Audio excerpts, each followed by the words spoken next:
This book takes in every child that I taught from 1951 to 2003, when I left my art in the 2003 in Duluth.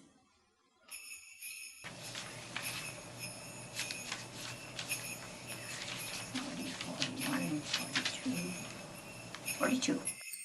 Total count of students I've taught is 1,594. Do you have asterisks by the kids that you liked? Favorites? I have some that I don't remember in this book, but many that I do remember. I stayed a long time in each place. 10 years, my first mission. 10 years, my second mission, Bradley. 6 years in Granite City. 3 years in Morrisonville. Back to daycare work in Bourbonnais, and then I went from there to Duluth. On my 10th year, finishing up the 10th year at St. Patrick's, something told me that I might be changed, and I didn't know if I'd be changed until after the summer. Said, I'm going to the files, and I'm going to write down any person that I've taught in the 10 years. And at the end of the summer, I was called in and I was given a new appointment to go to Bradley, Illinois. I was so happy that I had gone to the files and copied all the students' names that I had taught there. So I just kept following up on it wherever I went. And that's where the book came from. You know, they all are unique. Every child is different. And, you know, it's a great honor to be a teacher because you're forming them, especially in the lower grades. You know, they're learning from each other, but they're also picking up a lot from you, the teacher. And, you know, they're the best critics, really. I mean, they know what's fair and what's acceptable and what isn't. You know, they learn that fast. And I think the most formative years is kindergarten, first grade. Because you're really molding them the way you want them to be. It's been a pleasure really to work with little ones. And when I finished in the school year, then in the summertime I would go to the Alfred Fortenville daycare, and I worked there. And that was 2.5 to 5 year olds. And it was like all the parents worked, we took care of their children. In a beautiful facility, and that was a delightful time for me too.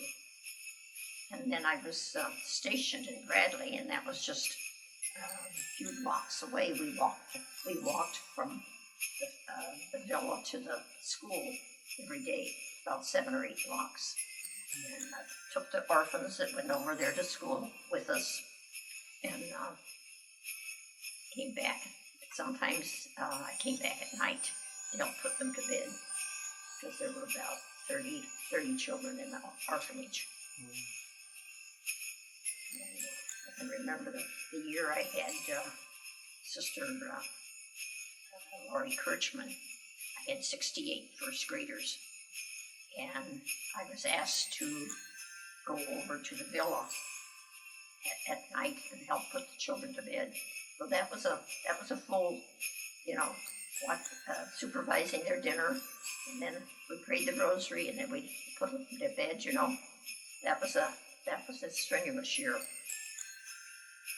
So if I had any papers to grade, it would be at night after all of that. But anyway, I was young and resilient. Worked out okay. I have to tell you about Sister Lori. She had ability to know everything about what was to be done, when, and how. And it's a good thing because she was one of the 68 that I had at one time. And it was not the biggest classroom because there was no aisles. It was an outside exit to go to the bus and to exit from the outside. But there were no aisles, so if a child had to get up and go to the office or go to the bathroom or any place, everybody had to stand up in the direction they were going. And I can remember her so vividly. She would wait at night, go to the door. She'd have her coat on if it was cold. She had everything that she needed, and she would just go out somehow. The others would stand up and let her through, and she would hold the outside door where everybody was going to leave to catch the bus. And she never went first. She always wanted to be last. And it was that way all year. And I said to her, Lori, would you like me to get somebody else to hold this door? It's kind of cold out here. No, sister. I said, well, why not? Because I know you'll give me a kiss. So that was what she was waiting for. And I remember that so vividly, and she does too. So that's one of the rewards, teaching little ones. So if I had it to do over, I'd do it again, I don't remember having Leo and Louise in the same class, but they must have been. I think it was a double class. I think it was a first and a second, and I had a few of those. But I don't have that down in my book. But I can, if I went to the files at St. Pat's, it would be there. What grade? 1582 was a very special one.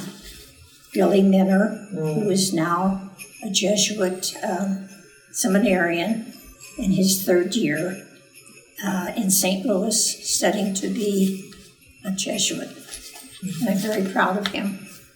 We keep in touch.